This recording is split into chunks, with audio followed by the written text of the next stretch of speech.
Eh bien, bonjour à toutes et à tous. Merci de nous avoir rejoints sur ce webinaire pour obtenir toutes les clés pour devenir champion olympique de SAP. Alors, vous le verrez, comme pour toute épreuve, j'ai presque envie de dire sportive, il s'agit de beaucoup de préparation, beaucoup d'efforts, beaucoup d'entraînement et surtout de résilience dans le temps. C'est le propre des projets qui ont leur complexité. Alors, pour aborder le sujet aujourd'hui, nous serons deux personnes. Donc, on a Laurent. Bonjour à tous, donc Laurent Scialom, je suis directeur de projet chez Viaduc et ça fait un peu plus de 20 ans que j'ai la chance de piloter des projets de conduite du changement et en particulier autour de SAP.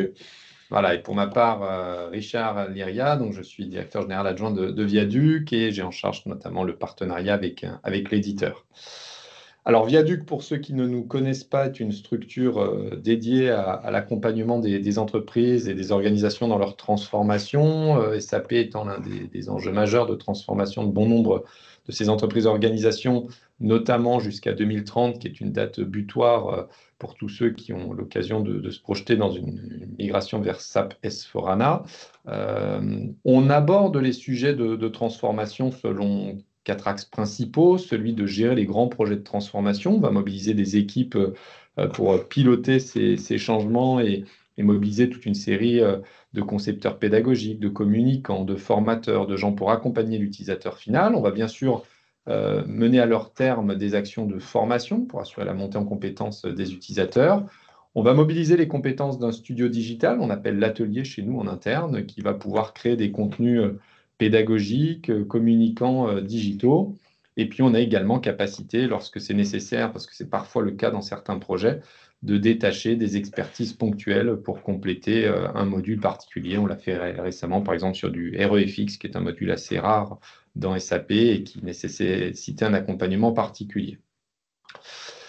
La particularité de Viaduc est notamment d'être centre de formation. Nous sommes certifiés Calliope sur la catégorie action de formation.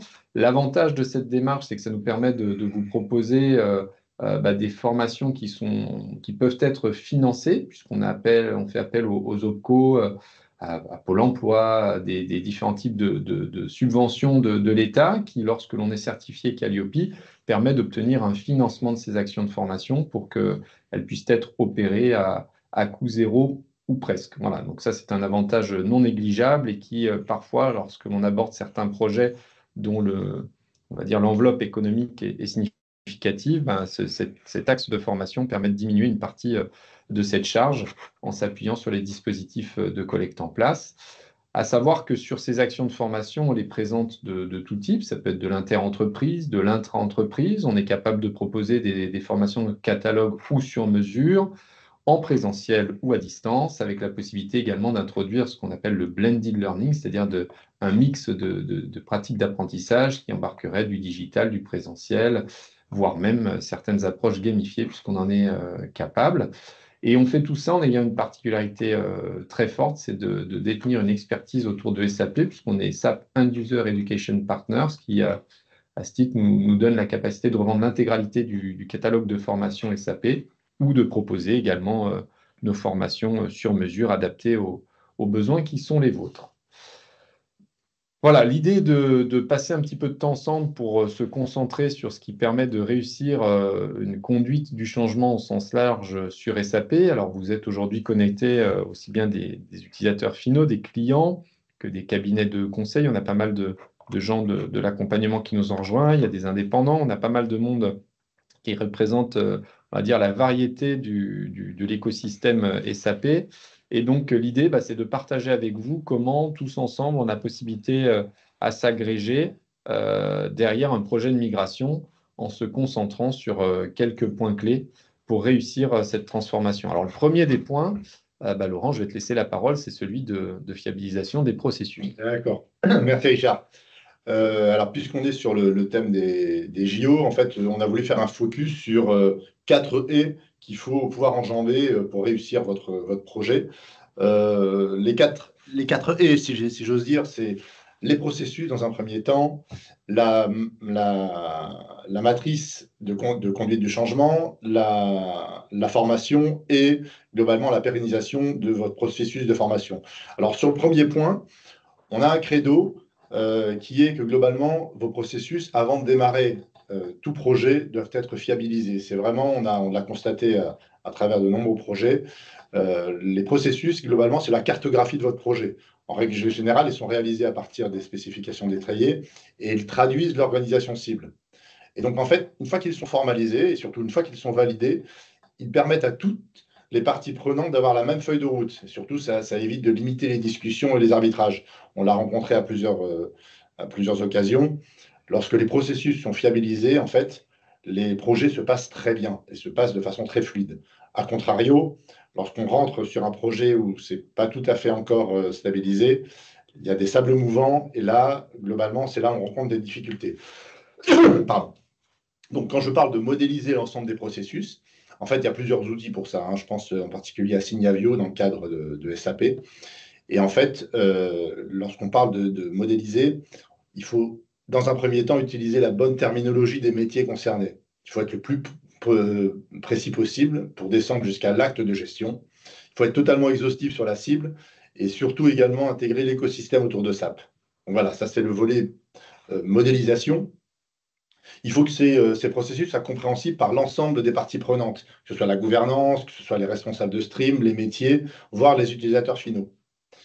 Et le point le plus essentiel, qui nous paraît vraiment capital, c'est que ces processus doivent être validés par la direction de projet. Globalement, une fois que c'est validé, tout le monde est aligné et globalement, c'est la feuille de route de l'ensemble du projet. Donc voilà, je voulais juste faire un focus là-dessus en disant que fiabiliser vos processus avant de démarrer quoi que ce soit, c'est pour nous une étape cruciale et majeure de la réussite de votre projet. Alors, une fois qu'on a validé ces processus, que tout le monde s'en est accordé, qu'on a les idées claires sur ce qui doit fonctionner, on a une deuxième ère à franchir, Laurent. Exactement, et on a fait que 25% du chemin. La seconde étape qui nous paraît également fondamentale, parce que là, on est sous le prisme de la conduite du changement, c'est de valider votre analyse d'impact. Une bonne analyse d'impact qui est validée, globalement, c'est la possibilité de dérouler de façon très fluide votre stratégie de formation, votre plan de conduite du changement, de définir le plan de communication. Et surtout, ça vous permet globalement de rentrer dans un niveau de détail assez fin et de définir quelles actions de conduite du changement vous allez mettre en place. Est-ce que vous allez faire des ateliers, des webinaires, des coachings, des présentations d'outils? Quel message vous allez faire passer en formation et pour qui? Quels impacts vont avoir la bascule sur les processus, la technologie et les ressources humaines? Quelle ingénierie vous allez devoir concevoir? Quel type de formation vous allez mettre en place? Les durées, les modalités, etc. Et quel type de communication vous devez également concevoir. Donc, tout ça pour vous dire qu'une bonne analyse d'impact, ça permet surtout de ne pas passer à côté de certains sujets cruciaux, comme je pense en particulier aux freins, aux irritants. Et ça vous permet également de ne pas faire de nombreux allers-retours sur les autres chantiers annexes. Donc voilà, globalement, c'était pour vous dire que vous avez validé vos processus, vous avez une analyse d'impact qui a fiabilisé. Globalement, le reste, si j'ose dire, c'est presque de la tuyauterie, ça va découler tout seul. Voilà.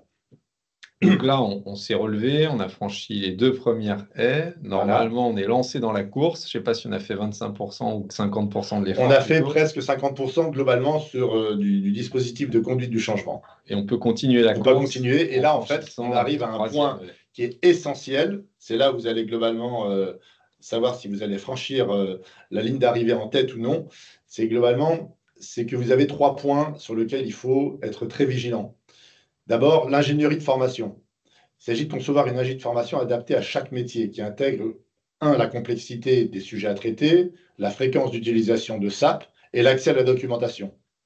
Pour illustrer, typiquement pour un manager qui doit uniquement valider des DA ou des commandes, un tuto, c'est largement suffisant. A contrario, pour un méthodiste qui pilote une chaîne de production dans l'industrie avec le module PP, globalement, un mode opératoire avec une présentation du flux et des pas à pas détaillés est plus pertinent qu'un simple tuto. Donc voilà, donc en fait, en fonction des métiers, de l'utilisation de l'outil, de la fréquence et de la complexité, vous avez différents leviers d'ingénierie de formation à activer. Donc ça, c'est déjà le premier volet. Ensuite, dans le second volet que vous devez activer, c'est globalement quel type de formation vous allez adapter à chaque métier. Si je reprends le premier exemple, ben, pour un manager, globalement, deux, trois modules d'auto-formation seront largement suffisants s'il doit valider sa DA. A contrario, si on reprend l'exemple du méthodiste, on va pouvoir difficilement s'exonérer d'une formation en présentiel, où il va falloir présenter le flux, les différents impacts, etc. Donc voilà, donc en fait, toute la difficulté, c'est de jouer en fait sur quelle population, comment la former, et globalement, quel cursus lui adapter. Et troisième point qui est essentiel, ça on l'a rencontré sur de très nombreux projets, c'est que les consultants qui vont concevoir l'ingénierie et qui vont former, ce doit être des consultants qui doivent être expérimentés. Pourquoi? Parce que globalement, quand on s'adresse au métier, il faut qu'on puisse lui parler le même langage. On ne va pas demander à un comptable qu'est-ce que c'est que l'IFRS 16, par exemple. Donc, il faut que le consultant ait déjà un background du métier sur lequel il va intervenir. Il faut bien évidemment qu'il ait une expérience de SAP, qu'il sache, qu'il connaisse et qu'il nativement puisse dérouler un flux standard. Il doit être également un consultant qui a un vernis très pédagogique. Donc la pédagogie est aussi un des leviers qu'il doit activer. Et enfin, il doit être capable de pouvoir concevoir de l'ingénierie sur le sujet qu'il doit traiter. Donc globalement, voilà, ayez en tête que un consultant qui intervient sur des projets de conduite du changement dans le cadre de formation, il doit avoir ces 4 casquettes. Voilà. Alors, si je comprends bien, Laurent, à ce stade, on a bien fixé nos processus, on a pris le temps d'avoir une feuille de route bien structurée, documentée, où on a fait les bons choix pour positionner les bons axes de communication, d'accompagnement, de montée en compétences. On a pris le temps de définir avec les métiers quelles attentes étaient les leurs pour bien gérer l'intégralité des impacts auprès de tous les utilisateurs au niveau du détail. On a confié à des gens experts dans leur domaine sur chaque métier l'animation de formation en mode professionnel, parce que ce sont des spécialistes de la pédagogie.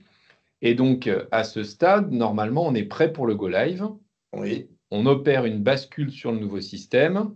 Tout à fait. On appuie sur le bouton. Voilà. Et on a franchi correctement les 4 haies. Mais globalement, il reste une dernière haie. Et celle-là, globalement, on a constaté à travers de nombreux projets que c'est celle sur laquelle la plupart de nos clients butent. Et en fait, c'est quoi? C'est uniquement la pérennisation du dispositif d'appropriation. On a travaillé pendant des mois, voire des années, sur la mise en place et la réussite d'un projet. C'est parfait. Mais après ça, en règle générale, ce qu'on a constaté, c'est que 9 clients sur 10 ont négligé ce qu'il se passe 6, 7 ou 1 an après la bascule. Et là, on a globalement ce qu'on appelle dans le jargon un espèce de trou dans la raquette, c'est comment on assure la continuité globalement du projet. En fait, ce qui se passe, c'est que le projet, une fois qu'il a été déployé, il continue à évoluer. Il y a des améliorations, des évolutions. La documentation a été traitée pendant plusieurs mois. Et on constate que 9 mois après, eh ben, la documentation, elle est globalement caduque à 25%. Donc, toutes les évolutions n'ont pas été prises en compte. On constate également que 2 collaborateurs sur 5 n'ont pas été informés de ces évolutions et que ces améliorations n'ont pas été prises en compte. Donc, en fait, il y a un vrai dispositif à mettre en place sur la pérennité post-projet. Et donc, ça, c'est extrêmement important. Et c'est souvent le parent pauvre des projets. Donc pour ça, on a bien évidemment tout un tas de dispositifs qu'on a l'habitude de traiter, mais il faut avoir en tête que c'est quelque chose qui est extrêmement important. Autre volet, là, en règle générale, les formations sont assurées soit par des key users, soit par les services de formation internes, mais c'est assez rare, soit par des prestataires extérieurs. Globalement, 9 mois après, il y a encore des nouveaux entrants, il y a de la mobilité, du turnover. Quid de la formation de ces nouveaux collaborateurs? Donc là aussi, il faut absolument penser et se projeter sur la continuité de ces formations. Idem, quand on a des collaborateurs qui sont en mobilité, je pense par exemple à un acheteur qui passe à provisionneur, ben globalement, comment on le forme? Comment on le fait monter en compétences? Comment on assure sa prise en main de l'outil?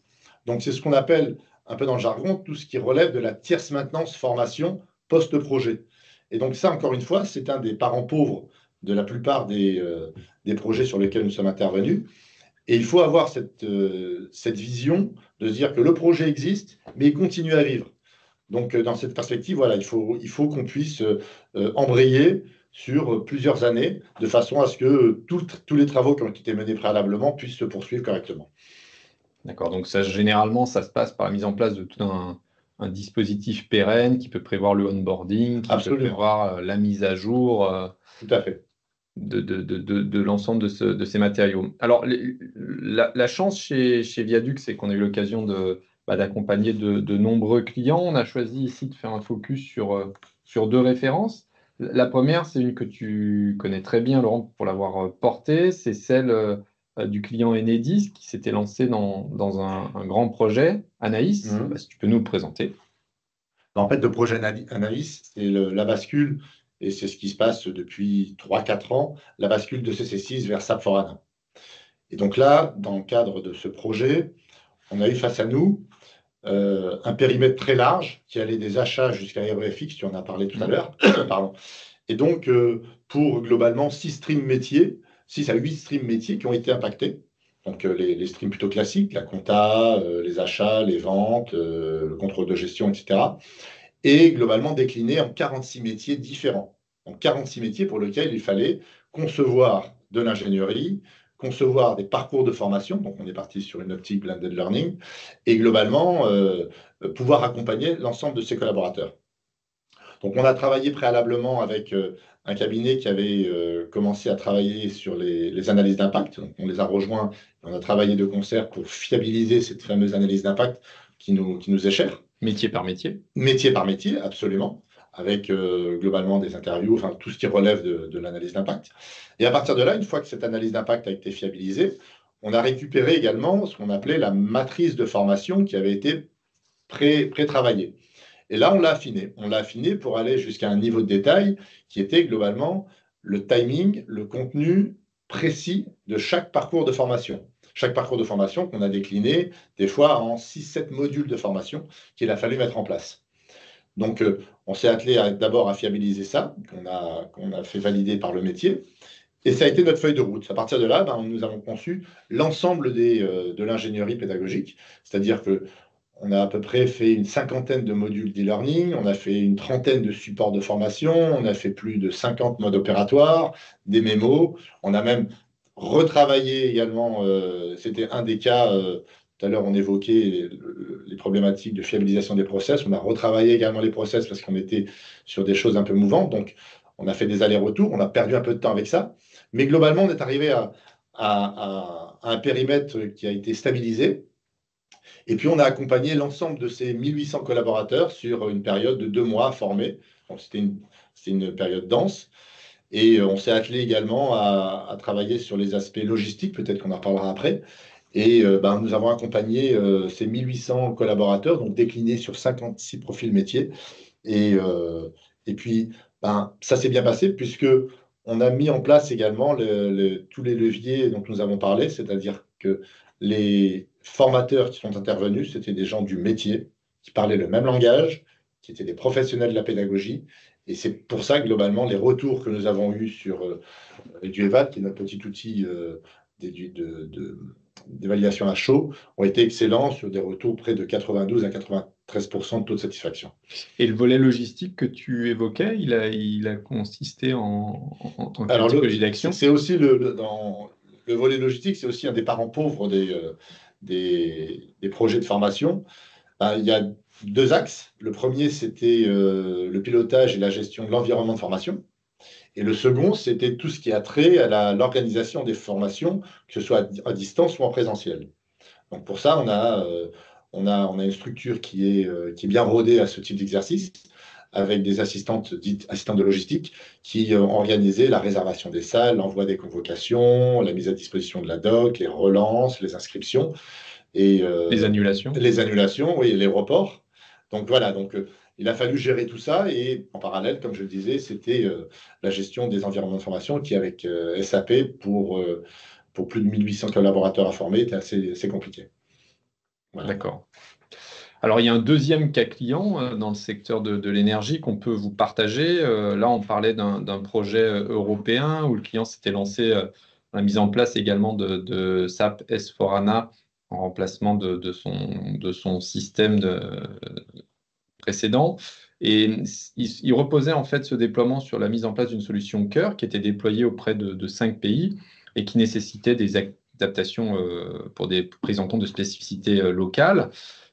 Et ce programme, en fait, qui était géré en centrale, a fait l'objet de quelques réactions lors des premiers déploiements. Et donc, la France, lorsqu'elle s'est retrouvée confrontée à cette migration, qui avait choisi de confier à l'intégrateur un mode minimal d'accompagnement, s'est retrouvée en fait, à des levées de boucliers, notamment côté métier, qui ont justifié le recours à un accompagnement renforcé donc pour la production de supports de formation et puis pour aussi soulager les key users qui étaient très sollicités en appui de ces métiers pour pouvoir accompagner le déploiement. Donc la direction en France a choisi de nous solliciter pour en fait à la fois renforcer le volet communication, sensibilisation en amont des phases de bascule. Donc ça a consisté à la mise en place d'un cockpit digital où on a pu concentrer en un point unique l'ensemble de l'information disponible sur le projet, où on a pu vulgariser les choses, permettre aux gens de prendre contact avec ce qu'était cette nouvelle version de SAP. Et puis, comme c'était un client qui avait engagé des démarches lean, des qualités très fortes, ils ont utilisé aussi ce volet formation pour obtenir la formalisation de l'intégralité de leur processus, et ce qui n'avait pas été fait de manière détaillée. Et donc, c'est la rédaction de 190 modes opératoires dont on a réalisé à la fois la conception graphique et les contenus pour accompagner en fait le déploiement des actions de formation réalisées par les key users. Donc, on a renforcé aussi ces key users sur le volet pédagogique et puis en construisant pour eux des fils conducteurs et une animation parallèle. Et à l'issue de cette première phase, on est intervenu avec l'intégralité de l'équipe pour sécuriser le dispositif. Donc au final, ça a été à peu près 7 flux métiers qui ont été à couvrir. C'était plus de 700 utilisateurs accompagnés pour leur montée en compétences, en s'appuyant sur les 190 modes opératoires réduits et une mobilisation de coups de poing d'une douzaine de consultants. Donc on le voit, il n'y a pas de règle absolue dans la manière d'adresser un sujet. On le voyait avec Anaïs et Enedis juste avant avec Laurent, qu'un dispositif complet avait été fait dans les règles de l'art avec des actions blended. Ici, on est sur un client qui avait fait plus le choix de miser sur des supports et de l'accompagnement par ses propres key users. Mais dans les deux cas, on voit que le soin nécessaire qu'il faut porter auprès de l'utilisateur final est dans tous les cas stratégique si on veut garantir et sécuriser l'adoption de la solution et la capacité pour chaque utilisateur de pouvoir simplement utiliser son outil de travail dans de bonnes conditions. Voilà, un point un petit peu récurrent dans nos échanges et qui ressort de manière assez systématique, c'est le volet formation. On l'a évoqué, Laurent soulignait l'expertise de nos intervenants sur le volet pédagogique. Et donc, cette formation que l'on définit comme étant au cœur d'un projet SAP, on a choisi de vous le présenter avec les différentes étapes qui vont jalonner et faire un focus sur cette notion d'action de formation et voir comment elle se déroule dans la continuité d'un projet. Donc, Laurence, tu peux nous présenter ces différentes étapes. Là, on a voulu juste effectivement schématiser les 8 étapes du volet formation. Parce que pour gagner JO, il faut un plan. Ah ben, exactement. Donc, c'est les 8 étapes pour arriver jusqu'à la formation post-projet dont on a parlé tout à l'heure. Voilà, c'est pour franchir la 4e haie. Donc, globalement, voilà, la première étape, et on en a longuement parlé, c'est la fameuse analyse d'impact. Alors, globalement, l'analyse d'impact, elle va permettre de décliner les 7 autres étapes qui arrivent dans la continuité.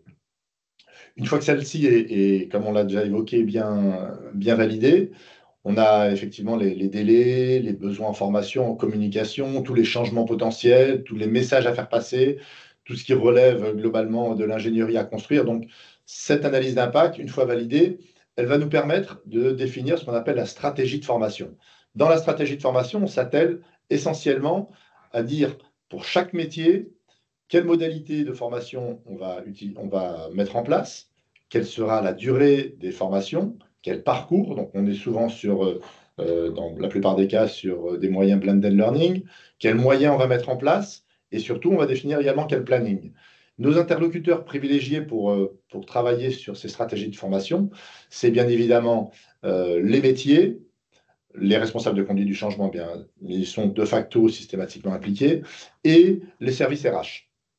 Voilà, globalement, on a, juste pour faire un petit focus sur nos principaux interlocuteurs dans le cadre des projets, on a la DSI, les métiers, les services RH et de facto, bien sûr, les services de conduite du changement. Donc, une fois que la stratégie de formation est établie, on affine un peu plus les contenus. Et là, on rentre dans la constitution des cursus de formation. Donc là, on va à la maille acte de gestion. Globalement, on va définir, une fois que la durée a été établie, on va définir comment on rentre dans le parcours, quels actes de gestion on va présenter.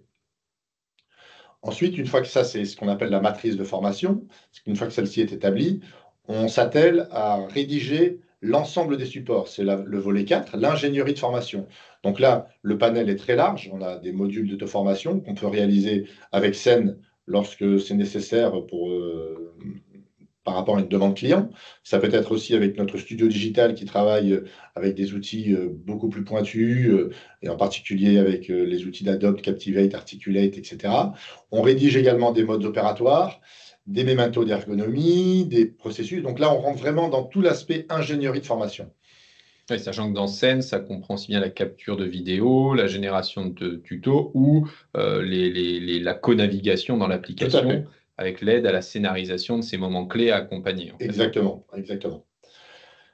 Une fois que l'ingénierie de formation a été réalisée, on entre dans un volet qui est, effectivement, j'en parlais un peu tout à l'heure, un peu le parent pauvre aussi des projets de formation, qui est la gestion des environnements de formation et la préparation à la logistique de formation.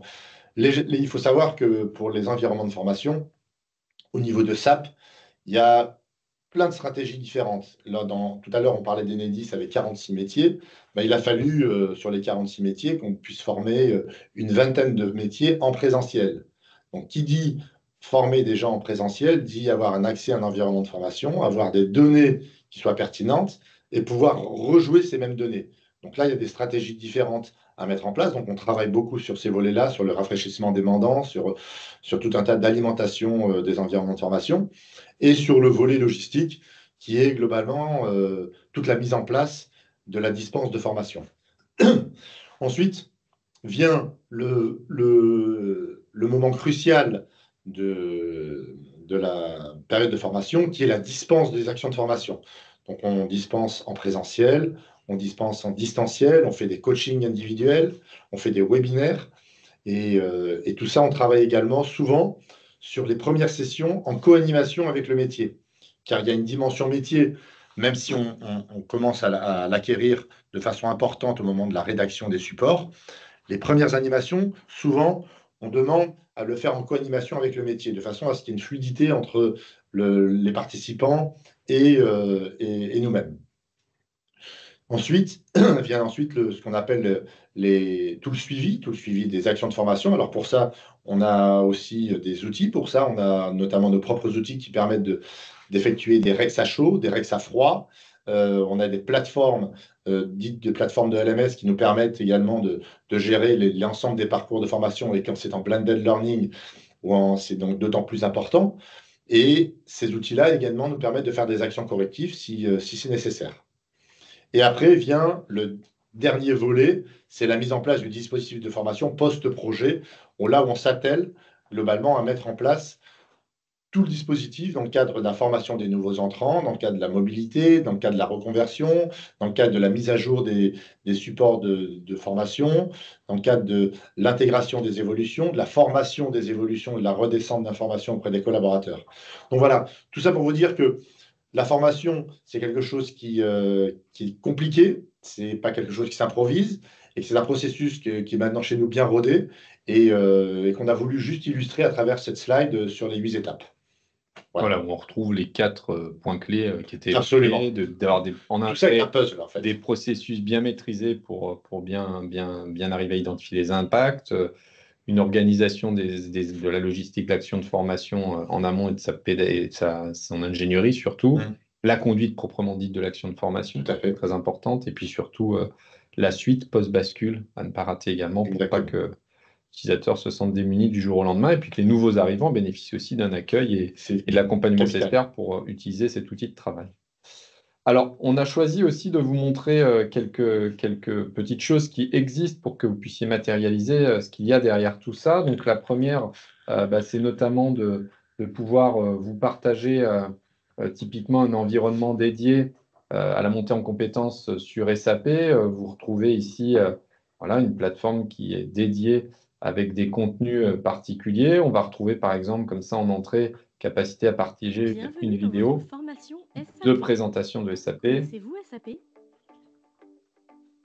SAP est une société européenne qui conçoit et vend des logiciels et notamment des outils de gestion. Elle comptabilise 49 ans d'expérience et d'innovation dans toutes les industries, plus de 400 000 clients dans 193 pays et 77% des transactions commerciales dans le monde. Cet ERP permet de couvrir l'ensemble des fonctions de l'entreprise. Finance, gestion, vente, achat, relations clients, etc. Allez, on vous en dit plus. Qu'est-ce que SAP S/4HANA ? SAP S/4HANA est une solution connue et reconnue sur le marché professionnel pour ses performances et la qualité de son ergonomie. Elle offre une expérience utilisateur intuitive, attractive et entièrement personnalisable. Le regroupement des différentes applications disponibles par métier, ainsi que des fonctions d'analyse et de simulation d'action avant l'exécution des tâches. Concrètement, quels sont ses atouts ? Un outil unique de facturation qui permet d'automatiser les flux entre les systèmes d'information vente et la facturation. Une harmonisation des pratiques et des processus des différentes entités de l'entreprise. Une automatisation des tâches et une navigation optimisée dans l'outil SAP. Les données mises à jour en temps réel et une vision complète des données des clients. Retrouvez vite votre parcours SAP pour en savoir plus. Nous vous souhaitons une bonne formation. Voilà, l'idée est d'avoir pas mal de pédagogie pour inciter les gens à monter en compétences. Alors, on a des petits assistants comme ce chatbot qui permet de qualifier l'accès à sa bonne formation, ou sinon on a une capacité à débrancher directement dans une somme de différentes tuiles, où dans chaque tuile, on va retrouver une sélection de contenus proposés avec une estimation de leur durée. Donc, il y a différentes formes qui vont d'une présentation des écrans jusqu'à la réalisation de quiz pour vérifier la bonne assimilation. Donc, par exemple, si on prend la navigation dans SAP, on va retrouver une interface qui nous permet de retrouver l'intégralité du contenu. Alors, on a forcément un petit effet démo, mais on va pouvoir en prendre un autre peut-être. La personnalisation, voilà, qui redémarre. Bienvenue dans votre 4e module sur la personnalisation de SAP S/4HANA. Voilà, et où là, par capture d'écran, on va pouvoir simuler toute une série d'informations. Ce 4e module va vous permettre de découvrir comment personnaliser l'interface de SAP. Pour cela, cliquez sur la flèche ci-dessous. Voilà, et donc par interaction, je vais pouvoir découvrir l'environnement. L'interface de SAP et sa page d'accueil sont entièrement personnalisables. Dans ce module, vous verrez comment modifier vos paramètres pour rendre votre expérience utilisateur dans SAP encore plus Ah, donc on a choisi de guider aussi bien par le texte que par la voix, et ensuite on a une prise en main possible. Cliquez sur vos initiales en haut à droite. Voilà, et donc là, si je ne clique pas, il ne se passe rien. On est vraiment dans l'interaction, ce qui permet d'ancrer de manière plus forte l'apprentissage et de préparer l'utilisateur à son nouvel outil. Donc là, je vais cliquer et on va pouvoir comme ça, étape après étape, me guider dans l'utilisation de cette interface. Et je peux le faire sur un flux métier. Là, je suis sur des choses très génériques de découverte des conditions de personnalisation, mais ça pourrait être très bien aussi dans l'exécution d'une règle. Voilà. Je ne vais pas dérouler l'intégralité du flux parce qu'on y passerait beaucoup de temps, mais en tout cas, c'est ce qu'on voulait vous montrer. Sachant que ces différents supports, vous pouvez y accéder en version comme c'est là un petit peu générique. C'est le cas aussi des formations que l'on peut vous présenter, que vous retrouverez ici. Vous voyez celle qui sont présentes sur notre site et où vous voyez l'intégralité des programmes qui, pour certains, sont ceux de l'éditeur. Et donc, vous voyez ici de positionner les différentes disponibilités ou des éléments qui peuvent être beaucoup plus adaptés, personnalisés, comme connaître et comprendre SAP, typiquement. Vous allez retrouver un contenu de cours qui a été un petit peu ramassé pour permettre à des gens qui découvrent la solution de monter en compétence sur le sujet. Voilà, donc tout ça pour vous dire qu'on a capacité à vous présenter aussi bien des éléments standards. On a des gens qui nous ont sollicité récemment pour s'appuyer dans des logiques de découverte d'environnement sur une simple montée en compétences pour savoir ce qu'apporte cette nouvelle version S4HANA. Ça peut être pour l'ensemble des modules et des briques de l'éditeur, ou de manière beaucoup plus personnalisée, puisque vous voyez sur le côté de l'écran un exemple de sommaire adapté pour les achats, où là, on est entré sur quelque chose de sur-mesure, où on peut intégrer l'ensemble des codes graphiques ou des contenus, des processus propres à chaque client. Voilà, donc des enjeux assez forts, pas mal de solutions qui existent, une place importante réservée au digital pour faciliter l'accès à l'ensemble de ces informations. Et logiquement, si vous appuyez sur l'ensemble de ces matériels pédagogiques et de ces méthodes d'apprentissage, vous devez normalement, si ce n'est atteindre la plus haute marche, au moins être sur le podium normalement, si vous respectez bien tout ça. Joli. Voilà, on arrive au terme de notre échange. Il nous reste quelques minutes pour peut-être partager des questions. Je vois, Laurent, que lorsque tu évoquais la base école, ça a fait réagir une personne des RH qui nous demandait comment justement étaient gérés ces aspects base école. Alors, la base école sur SAP, on la gère traditionnellement sur ce qu'on appelle des mandants, des mandants de formation. Donc, on demande à nos clients de nous donner à disposition un mandant de formation. Et en fonction du cycle de formation, on découpe cet environnement de formation en plusieurs mandants. En fait, l'objectif, c'est de limiter la saisie des jeux de données pour que chaque session puisse se dérouler avec les mêmes jeux de valeurs. Il faut savoir que quand on construit du matériel pédagogique, on construit un cahier d'exercice. Dans chaque cahier d'exercice, on définit des données que les stagiaires doivent dérouler.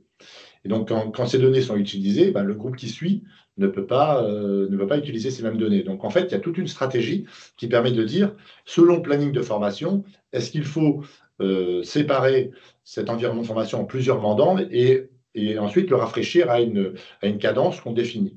Donc, en fonction du scénario de formation, en fonction des plannings de formation, on a une vraie stratégie autour des environnements de formation qui permettent de dire à quel moment on rafraîchit, quel est l'environnement de formation qu'il faut utiliser et à combien de mandants il faut le découper. Donc voilà, il y a toute une stratégie qui fait que c'est très variable d'une vague de formation à une autre. Voilà. D'accord, j'espère que ça a répondu à la question. Une deuxième question qui nous est posée sur quelqu'un qui nous explique qu'il a un déploiement dans plusieurs pays et il veut savoir sur les assistances post-migration, comment on s'organise parce qu'il a visiblement des interrogations sur l'impact budgétaire d'une couverture multi-pays. Il faut être sur chaque site ou pas? Comment ça se passe? En fait, on a des consultants qui sont multilingues, hein, ça, il n'y a pas d'ambiguïté. Et globalement, on a pour ça un process qui est dit process de montée en compétences et d'intégration des spécificités du pays. Il faut savoir que, par exemple, ça nous est arrivé il y a 2 ans, la fiscalité, par exemple, c'est pas du tout la même d'un pays à un autre. Donc là, on a un process qui est que globalement, les consultants intègrent toute l'assistance et tout le matériel pédagogique qui a été conçu, et également s'approprient les spécificités du pays. Et ensuite, ils sont détachés sur les sites et ils font l'assistance poste de travail.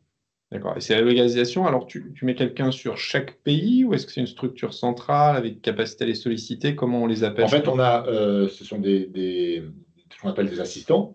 Et en fait, on met des assistants sur chacun des pays, sur les sites qui sont les plus sensibles. Alors, il faut savoir que on va affecter un consultant sur le site et sur la population qui nécessite le plus d'accompagnement. D'accord? Donc, en fait, on les détache. Ce sont des consultants qui sont détachés. Ça nous est arrivé de les détacher une semaine jusqu'à même 6 mois en fonction des particularités. Ok, très bien. J'espère que ça répond à la question posée. Je ne sais pas s'il y a d'autres demandes qui émergent ou si on arrive au bout de cette démarche. A priori, il n'y a pas d'autres de questions qui sont posées. Écoutez, voilà, s'il n'y a pas d'autres questions, on va pouvoir vous laisser en cette période estivale en espérant que l'ensemble des informations que nous avons partagées vous ont permis d'en savoir un petit peu plus sur la préparation nécessaire pour atteindre les sommets de l'olympisme sur SAP. En tout cas, avec Laurent, on a eu plaisir à partager nos expériences, on va dire, parce Très que bien. c'est du vécu. Et on espère que ça vous aura permis d'avoir quelques idées ou d'en savoir un peu plus. En tout cas, n'hésitez pas à nous solliciter si vous le souhaitez. Nous restons à votre disposition pour partager de nouvelles C'est passé très vite. expériences. Et oui, le temps passe, en effet. Non, C'est non, mais c'est dommage. ça, c'est comme ça, mais on a capacité à rebloquer des créneaux si besoin. Donc, visiblement, pas d'autres réactions. Merci à toutes et à tous. Merci à Laurent pour ton intervention. Je vous en prie, c'était très sympa. Et puis, écoutez, à très bientôt. Au revoir. Au revoir.